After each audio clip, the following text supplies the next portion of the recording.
Thank you. Um, so I'm going to do something that helps me to not be nervous. Ndashaka kubona urumuri, ndashaka kubona umucyo, abera banezerwa, babaho baguwe neza, sinzoruhuka nashyitseyo, ntabwo nzohegeshanya namba, nzokomeza urwo rugendo, nzokora ku rumuri.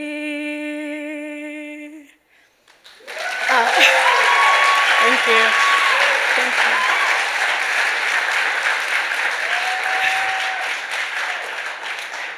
So I love this song. It translates to, all I want is to touch the light. All I want to see is the light.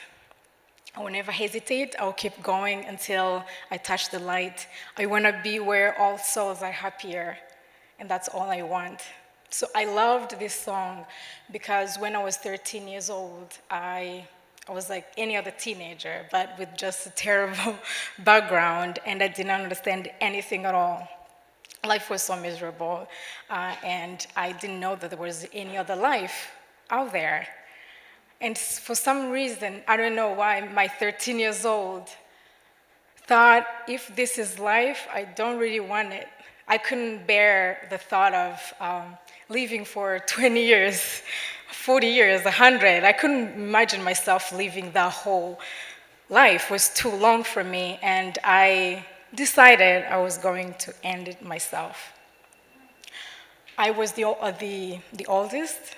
I was 12 years old, 13 years old then.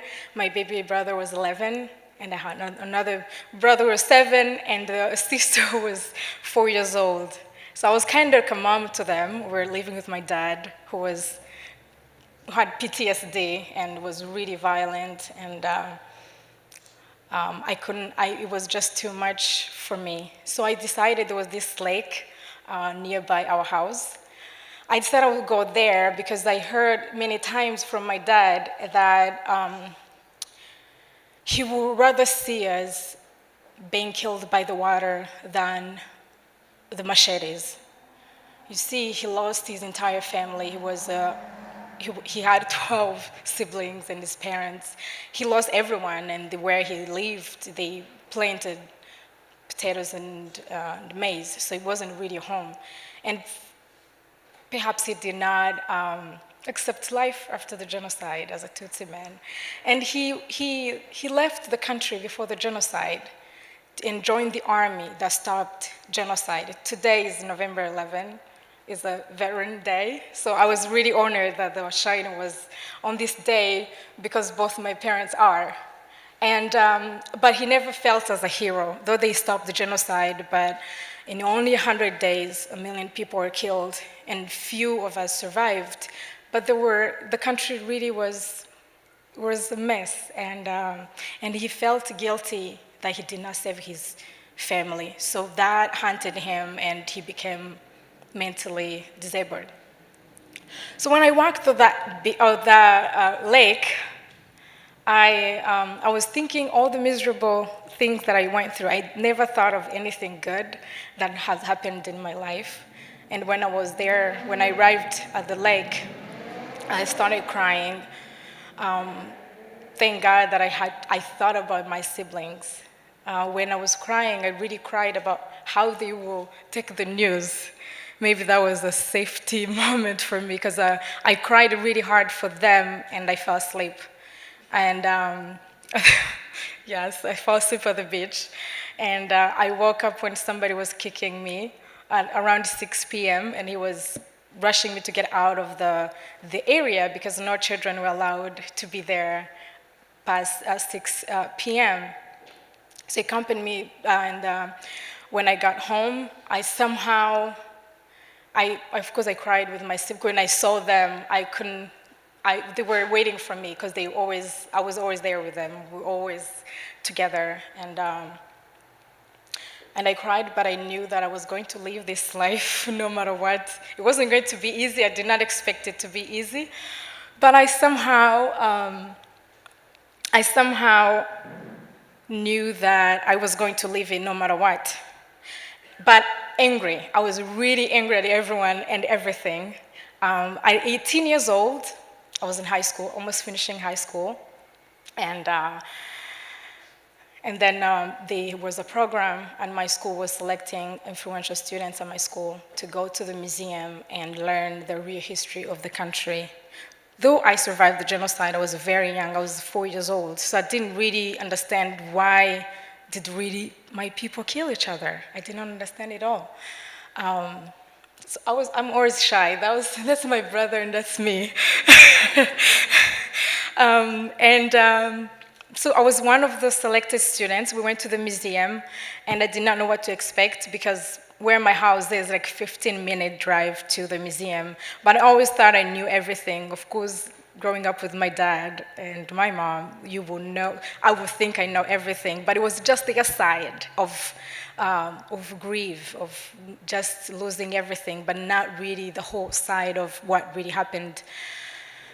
And when we got there, we visited the memorial and we visited the history of Rwanda, why the Hutus killed the Tutsis, everything. But then I found myself in a room of children, victims of the genocide. Those children were my age. They were 4 years old, 2 years old, even younger. And under each photograph, there were notes of how they were killed and what they loved and their dreams. For the first time in my life, I appreciated life. I appreciated that at least I survived. And I have that miserable life because someone did not have that chance. I knew that I have a chance to dream and realize my dreams. And I appreciated a person that rescued me during the genocide. When the first day of the genocide was a day that never left me because they hunted me through nightmares after the genocide because I couldn't put pieces together of what really happened. But somehow, I don't know if my body or my mind kept it, and I always had nightmares. It was the first day of the genocide. We were working. I lived with my grandparents, and my aunt was 27 years old.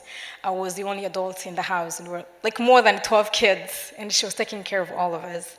But when we walked into the streets, that first morning of the genocide, 1994, there was attack of killers that came towards us, and everyone ran for their safety. So I found myself alone. I didn't know anyone. Probably my cousin who was holding my hand, probably she disappeared. And I was lined up with so many other Tutsis waiting to learn our fate. So that first day, they started killing everyone. And when they got to me, I had a jar of milk that my aunt gave me before we left the house. And then when they were almost to me, I asked for milk, if I can drink my milk, because when I was growing up, my aunt always told us, if you want something, if you want to drink, you should ask an adult first. So they froze and stopped, and then they started mimicking me. And then the man inside the house heard the traffic, the people stopped who were arguing instead of working, because during the genocide, killing was work. So he came outside. He was the father of the killers, and he asked them why were they not doing their work. But he saw me in the line, and he got pity of me. I don't know why, but he did, and he told them why they should be ashamed of killing an innocent child while their wives are carrying baby is no different from me. So he ran to save me, and they killed everyone else there. And I watched, so I really never remembered everything.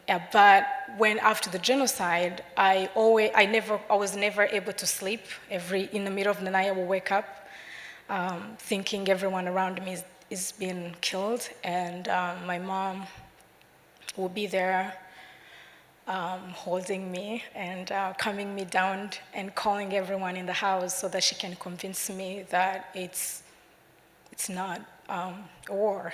It's everything's fine. So she will try to bring me back to the real life. And she will always tell me stories. So that's probably how I ended up loving storytelling. She would, that's her. She loved telling me stories. And she would always start with these words. And I loved them because the sound of her voice and how she was carrying me. Because I met her after the genocide. Really, this was our connection for me to know her. And she would say, it existed, shouldn't have existed. It died, but shouldn't have died. Both the cats and the dogs were watching. I found the stories of my own people hanging on the roofs of each of their homes. As a child, I loved the words, but as I grow older, I understand them more. And I understand them more, and I love them more because it meant so much to her. That now I understand them, both my parents, and I love them. And so tonight, I wanted to share these words with you. It existed, but shouldn't have existed. What existed that shouldn't have existed? There's slavery. It existed, but shouldn't have existed. The genocide existed, but shouldn't have existed. The Holocaust. Everything that is happening that is wrong shouldn't have existed. The 2016 election. That should not have existed.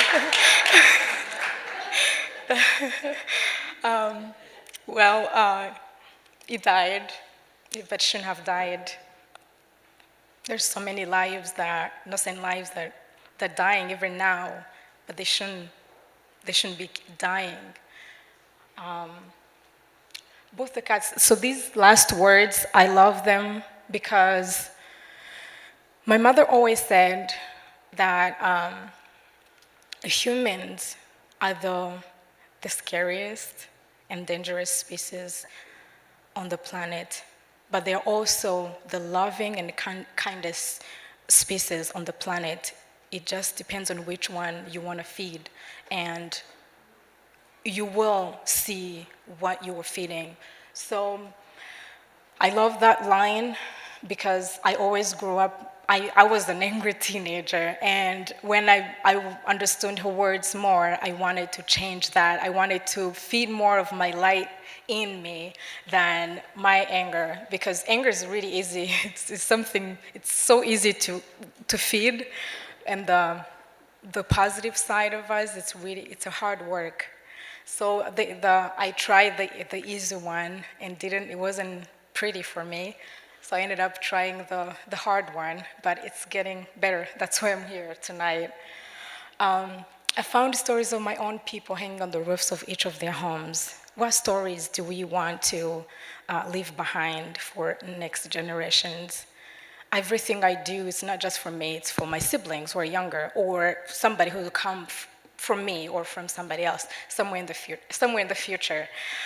So tonight, I will ask each and every one of you to think about those words. What your next step? What do you want to do for changing somebody else's life? Because for me, I find happiness when I do that.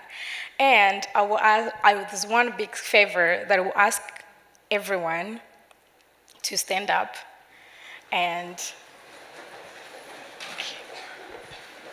take 1 minute of honoring and remembering every life that was taken unjustly all over the world. Just 1 minute. Thank you.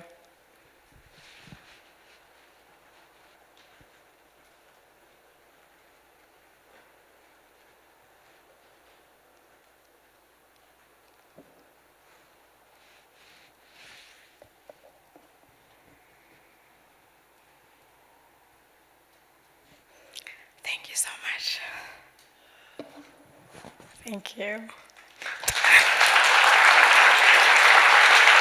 Thank you so much.